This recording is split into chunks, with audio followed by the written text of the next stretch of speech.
It was a somber day in Hollywood as the industry mourned the loss of one of its brightest stars, Gig Young. But little did they know, a surprise visitor was about to shake the foundations of this solemn occasion. Gig Young, the good-looking actor, snagged an Academy Award for his role as the slick-talking promoter in the 1969 flick, They Shoot Horses, Don't They? You might not recall his name, but Gig Young was one of those familiar faces you'd spot in loads of movies. I personally remember him alongside Doris Day and Frank Sinatra in the musical drama Young at Heart, 1954, or in that Twilight Zone episode where he's trying to relive his youth in his hometown. Despite a reputation for being charming and sophisticated, there was a darker side to Gig, as noted by his friend Red Buttons. This inner struggle came to a tragic climax in 1978 when he fatally shot his wife of only 3 weeks, Kim Schmidt, and then turned the gun on himself in their Manhattan apartment. They found a diary in the room, stained with blood and opened to September 27th, with the words, "We got married today," scrawled across the page. It's worth mentioning that Young had been married 5 times. Young had the potential to join the league of great actors like William Holden and Marlon Brando. But even with his early success, things took a downturn for him. He battled alcoholism and depression for much of his life, and those personal demons started messing with his career. In 1978, he was busted for a DUI and got slapped with probation. He even tried to take his own life a few times. It's a real shame because he had the talent, the looks, and that undeniable charm. Sadly, his inner struggles eventually got the best of him, leading to his shocking passing at the age of 65. Young's parents, John and Emma Barr, were both Minnesotans through and through. Now here's an interesting bit. John Barr had a gig as a chef at a reformatory, which meant he cooked meals for young offenders in a correctional institution. Meanwhile, Emma was a homemaker, holding down the fort at home. John's father had come all the way from Germany and worked the fields as a farmer. Emma's parents were Norwegian immigrants who worked as domestic servants. John and Emma crossed paths in Minnesota and tied the knot in 1910. That's when Byron Ellsworth Barr, better known as Gig Young, made his debut in St. Cloud, Minnesota, a place known for its friendly Minnesota nice vibe, natural beauty, cool culture, and a tight-knit community. The perfect place to raise a rising star. But in 1913, he and his older siblings moved to Washington, D.C. with their parents, where Gig first caught the acting bug by performing in school plays. After high school, Gig didn't exactly take the straight and narrow route. He dabbled in used car sales during the day while moonlighting as an acting enthusiast by night.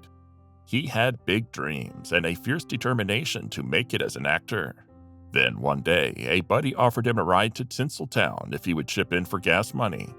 Gig didn't hesitate and soon found himself right in the heart of Showbiz Central. After gaining some amateur acting experience, he managed to snag a scholarship at the fancy Pasadena Playhouse. Quote, "I was basically working 2 jobs to keep the dream alive, never catching a break. But it was like boot camp for actors, and when I finally landed a gig at Warner Brothers, I was totally prepared," he once said. Back in the day, before he became Gig Young, he made his film debut in Misbehaving Husbands, 1940, and you could find him credited as Byron Barr. He also made a short appearance in Here Comes the Cavalry, 1941. Also in 1941, Barr scored a role in a play titled Poncho Down South of the Border, and it turned out to be a hit. Warner Brothers noticed his talent and signed both Barr and the play's lead, George Reeves, to supporting contracts. Young was thrilled about the new gig, but he knew he had to put in the work to prove himself. He had the acting chops, but it was a bit of a wild card, no doubt about it. When Gig was just starting out, you may have seen his credits listed as Byron Barr or even Byron Fleming. He pops up in a bunch of flicks like Sergeant York, Dive Bomber, Navy Blues, and One Foot in Heaven. One of his standout moments was in a short film called The Tanks Are Coming, which even got him an Oscar nod. He didn't stop there, though. You'll see him in They Died with Their Boots On, 1941, and You're in the Army Now. There's this funny bit where he appears uncredited in the 1942 Bette Davis movie, The Man Who Came to Dinner, and in his unique voice he asks, "How's the ice?" Young also had roles in Captains of the Clouds and The Male Animal. Warner Brothers even lent him out to Fox to make The Mad Martindales. Back in 1942, just 6 months into his Warner Brothers contract, Young landed his first major role in a flick called The Gay Sisters, playing a character named Gig Young. The preview cards were all about praising this new Gig Young guy, so the studio decided, why not make Gig Young his official stage name? Gig wasn't 100% sold on the idea at first, but he thought, why not? It'll help folks remember me without getting mixed up with some other actor named Gig. From then on, things started looking up for him. He played a co-pilot in Howard Hawks' Air Force and even became Bette Davis's love interest in Old Acquaintance. But hold on, there's a twist in the story. Gig took a break from the movie biz and joined the U.S. Coast Guard in 1941. He served as a pharmacist's mate during World War II, even seeing action in the Pacific. When he came back from the war, he was cast as Errol Flynn's competition for Elaine Parker in Escape Me Never, 1947. That same director, Peter Godfrey, also put him alongside Eleanor Parker in The Woman in White, 1948. Following that, Gig wasn't too thrilled with his Warner Brothers salary and decided to part ways. He was a bit of a free spirit when it came to studios. He hopped around, doing gigs here and there, and even landed a contract with Columbia Pictures at one point, before deciding to go back to freelance life. You could say he had this knack for becoming the friendly face in the background, the guy who played the brothers or pals of the main characters. In a chit-chat back in 1966, he spilled the beans, saying, quote, "When you're the second lead and you don't get the girl, your job is to make your role interesting without stealing the spotlight from the top dog. There aren't many masters of the second lead game in this business. It's a breeze to be the star. You can do whatever you fancy. If I'm any good, it's usually because the lead actor's been a real team player." Gig's resume did have some cool highlights, like playing Porthos in MGM's hit The Three Musketeers. He then teamed up with John Wayne in Wake of the Red Witch at Republic Pictures, and shared the screen with Glenn Ford in Columbia's Lust for Gold. There was also a stint at Columbia where he had Rosalind Russell and Robert Cummings as his co-stars in Tell It to the Judge. He got his first big leading role in a film at RKO with Hunt the Man Down, a film noir. After that, it was back to the support roles in Target Unknown, a war flick, and Only the Valiant, a Gregory Peck western. And not to forget, he started showing up on TV screens on shows like the Silver Theater, Hewlett Surprise Playhouse, and the Bigelow Theater. The guy was everywhere. In 1951, Gig teamed up with the legendary James Cagney for the flick Come Fill the Cup. This wasn't your typical lighthearted movie. It was a heavy drama diving into the world of alcoholism. And let me tell you, Young's performance in that role was a real game changer. The critics couldn't stop raving, and he scored nominations for both an Academy Award and a Golden Globe for Best Supporting Actor. Previously, Gig had been known for his funny roles, but Come Fill the Cup turned the tables. He played an alcoholic in a way that left everyone stunned. Critics were impressed by his depth and versatility, and suddenly he was hailed as one of the most promising young talents in Hollywood. Gig gave a lot of credit to James Cagney for helping him pull off such a powerful performance. Cagney, who was also up for an Oscar, had tons of experience under his belt. He and Young clicked on set and had a great rapport. Cagney's wisdom and guidance were invaluable.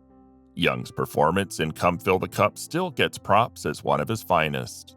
It's a complex and layered portrayal of a guy battling addiction, showcasing his acting chops.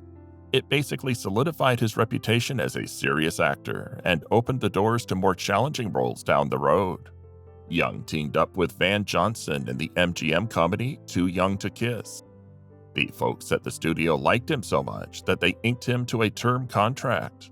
After a stint supporting Peter Lawford in You for Me, MGM bumped Young up to leading man status for Holiday for Sinners. Unfortunately, the film didn't quite hit the jackpot at the box office. A more successful venture was The Girl Who Had Everything, 1953, where Young had to watch Elizabeth Taylor fall into the arms of Fernando Lamas. MGM decided to share Young with Republic Pictures for City That Never Sleeps, 1953, where he took the lead as a disillusioned cop.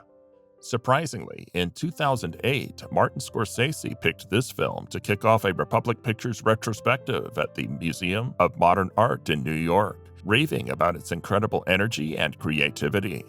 Returning to MGM, Gig stepped into the spotlight once more with a 3D Western, Arena, which turned out to be a hit. He then played second fiddle again, this time to Michael Wilding in the Joan Crawford vehicle, Torch Song. Following that, he decided to call it quits with MGM, noting, quote, "I had my fill of terrible parts there." He packed his bags and headed for the Big Apple. Young hadn't really gotten many chances to show off his comedic side in Hollywood. He was known for his good looks and charm, but he had more than just that in his acting arsenal. He could pull off a wide range of roles with ease, whether it was comedy or drama. But here's the catch. Tinseltown often stuck him with the serious stuff, even after he rocked it in Oh Men, Oh Women, 1953-54, which had a whopping 382 performances. Young couldn't help but reminisce, quote, "It was a huge hit, but it didn't change my Hollywood image for a while. I was still getting these dull, serious parts, like playing Errol Flynn's brother. Meanwhile, on Broadway, they were offering me nothing but comedies." During that period, Young was a regular face on New York-based TV shows like Robert Montgomery Presents, Schlitz Playhouse, Producers Showcase, and Lux Video Theater. After Oh Men, Oh Women wrapped up, Young went back to Warner Brothers and found himself losing out to Frank Sinatra in a tussle for Doris Day's affections in Young at Heart, 1955. That same year, he took on the role of the host for Warner Brothers Presents, which was like a fancy name for 3 TV miniseries, Casablanca, Kings Row, and Cheyenne. These shows hit the small screen during the 1955-1956 season on ABC television. In between, he dabbled in a supporting part in the Humphrey Bogart thriller The Desperate Hours. He also had the misfortune of losing Katharine Hepburn to Spencer Tracy in Desk Set, 1957. Meanwhile, his TV appearances kept rolling on shows like the United States Steel Hour, Climax, Goodyear Theater, and Studio One in Hollywood, with that final one starring Elizabeth Montgomery, with whom he decided to tie the knot in 1956. Now, if you're a James Dean fan, you might remember Gig for something pretty unusual. He was part of a driving safety interview filmed just before Dean's tragic car accident in September 1955 during a break in the shooting of the 1956 film Giant. In the interview, Dean shared some wise words about the dangers of speeding and reckless driving, saying, quote, "The life you might save might be mine." It's eerie how his words turned out to be a sort of premonition because sadly, Dean lost his life in a car crash only a few weeks later. That interview stands as a sobering reminder of the importance of safe driving and also highlights Dean's dedication to his fans and his wish to make a positive impact on their lives. George Seaton spotted Young's talent on Broadway and decided to cast him as a charming, if somewhat tipsy intellectual in Teacher's Pet, 1958, which also featured big names like Clark Gable and Doris Day. That role earned Young his second shot at the Best Supporting Actor Oscar nomination.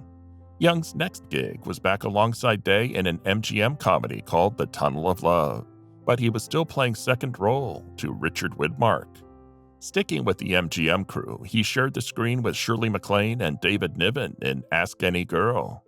He took on a more serious role in a Clifford Odets drama, The Story on Page One, opposite Rita Hayworth, although he remained the second male lead position, with Anthony Franciosa taking the lead.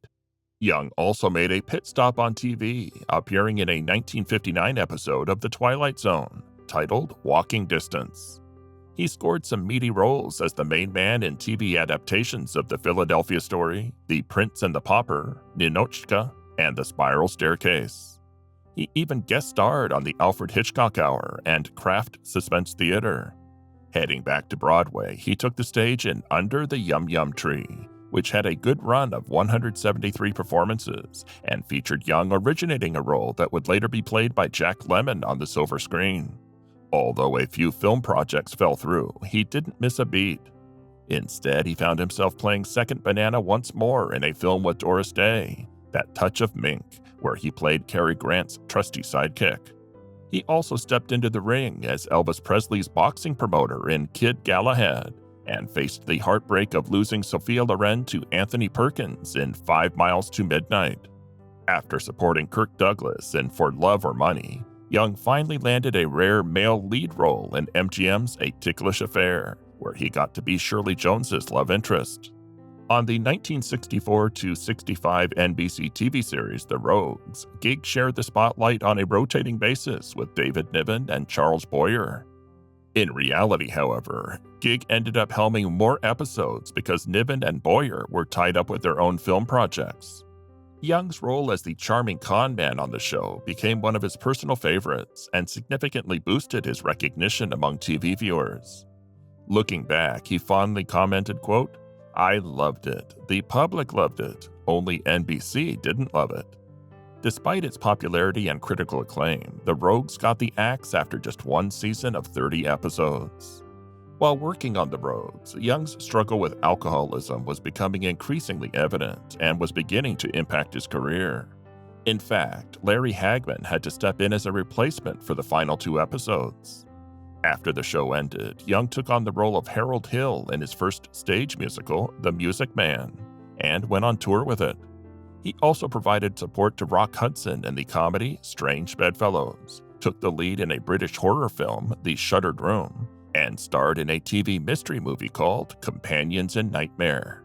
He made a successful return to Broadway with the hit British comedy There's a Girl in My Soup from 1967 to 68, which had a good run of 322 performances. Gig clinched the Academy Award for Best Supporting Actor thanks to his role as Rocky, the booze-loving MC and promoter of a dance marathon in the 1969 movie They Shoot Horses, Don't They? Interestingly, he hadn't been the top pick of director Sidney Pollack, but the head honcho at ABC, Marty Baum, who also happened to be Young's former agent, had the final say in casting him. According to his fourth wife, Elaine Williams, quote, "As he walked up to grab his Oscar, he was secretly yearning for a role in a movie that he could truly call a Gig Young movie." For him, winning the Oscar marked the end of the road. Young himself had expressed his doubts to Luella Parsons back in 1951, saying, quote, "Many people who get nominated for an Oscar have had bad luck afterward." However, when he finally got his hands on the golden statuette, Young described it as, quote, "the greatest moment of his life." Following the Oscar win, Young landed a substantial role in the crowd-pleasing Lovers and Other Strangers, also courtesy of ABC Pictures. He took to the summer stock circuit for a tour in Nobody Loves an Albatross. He also made his mark in the TV movie The Neon Ceiling, which earned him an Emmy nomination. Around this time, a profile of Young revealed, quote, "The well-established image of Gig as the charming guy who enjoys a drink both on and off the camera can be deceiving. That exterior shields a passionate and dedicated artist who is always deeply engaged in his craft." Young's alcoholism continued to get worse. He was supposed to play a character called the Waco Kid, but collapsed on the set of Blazing Saddles because he was going through alcohol withdrawal. Director Mel Brooks had to fire him and replaced him with Gene Wilder. He had some smaller roles in other movies like Bring Me the Head of Alfredo Garcia and A Black Ribbon for Deborah in 1974. He also appeared in TV movies like The Great Ice Ripoff and The Turning Point of Jim Malloy. The director Sam Peckinpah gave him another chance in The Killer Elite in 1975. In 1976, he was supposed to be the voice of Charlie on the show Charlie's Angels, but his alcoholism made it impossible for him to do the role. So he was replaced by John Forsythe at the last minute. He also had roles in The Hindenburg and Sherlock Holmes in New York in 1975 and 1976. He was a regular on the TV series Gibbsville from 1976 to 1977, which was based on the TV movie The Turning Point of Jim Malloy. His last role was in the 1978 version of Game of Death, which came out almost exactly 6 years after the original star, Bruce Lee, passed away during the making of the film in 1973. Gig had quite a roller coaster love life. First, he met Sheila Stapler while they were both students at the Pasadena Playhouse. They fell in love and got married in 1940. Their relationship was passionate but rocky because they both had fiery tempers. They fought a lot but loved deeply. However, they never had kids and divorced in 1947, with Young saying that they had been too young. It was an intense and painful love. In 1950, he met Sophie Rosenstein while working on a movie. They got married after a few months and had a happy and loving relationship. Sadly, Sophie got cancer and passed away in 1952. Gig was devastated by her death and never fully recovered. Then, he got engaged to actress Elaine Stritch in 1975 while working on a film. They had a passionate but turbulent relationship and never married. Gig also met Elizabeth Montgomery after she appeared in a show in 1956. They were married, but his alcoholism and an abusive environment ended it. He married Elaine Williams in 1964, had a daughter named Jennifer, and then they divorced in 1967. Their relationship was difficult, and Young even denied Jennifer was his child during a court battle. In 1978, at the age of 64, he married his fifth wife, a 31-year-old German magazine editor named Kim Schmidt, whom he met in Hong Kong while working on a movie. Unfortunately, alcoholism had taken its toll on his career, causing him to lose acting roles, and he even collapsed on a film set due to alcohol withdrawals. His later movies didn't do so well either. It was a tough time for him. On October 19, 1978, just 3 weeks after tying the knot with Schmidt, things took a tragic turn for the couple while they were living in their apartment at the Osborne in Manhattan. Police believe that Young shot his wife and then himself. Young was found face down on the bedroom floor, holding a .38 caliber Smith & Wesson pistol. His wife was found beside him in a similar position. Young seemed to have shot himself in the mouth, with the bullet exiting from the back of his head. His wife had been shot in the back of the head. No suicide note was left behind. After looking into the matter, police concluded that Young's actions were impulsive, not premeditated. They never uncovered a clear motive for the murder-suicide. In the apartment, there was a diary open to September 27th, with the simple entry, "We got married today." The tragic event seemed to have occurred around 2:30 p.m. as shots were heard by someone in the building. It wasn't until 5 hours later, however, that their lifeless bodies were discovered.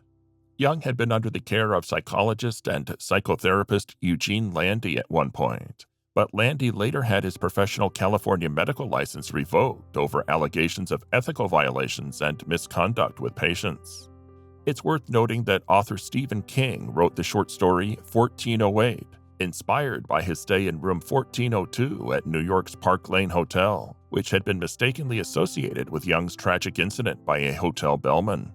Gig's final journey took him to Beverly Hills for his funeral, and eventually he found his resting place in Green Hill Cemetery in Waynesville, North Carolina, using his birth name, Byron E. Barr. And guess who was the startling guest who showed up at his funeral? Well, that would be his daughter. Gig had earlier denied that Jennifer was his biological child. He was laid to rest alongside his parents, siblings, and an uncle in the family plot. In terms of a will, which included an estate worth $200,000, Young made a unique choice. He left his Academy Award to his agent, Martin Baum, and Baum's wife, Bernice. However, his daughter Jennifer wasn't too pleased with this decision and launched a campaign in the early 1990s to reclaim the award from the agent. After some negotiations, they reached an agreement stating that Jennifer would regain the award upon the agent's passing, which happened in 2010. For all of his remarkable contributions to the television industry, Young earned a star on the Hollywood Walk of Fame, proudly located at 6821 Hollywood Boulevard. Thank you for joining us on this incredible journey into Hollywood's past. We hope you were as intrigued as we were by the ups and downs of Gig Young's life. Remember, the past is filled with fascinating stories waiting to be discovered. That's it for today. Thank you for watching. See you in the next video.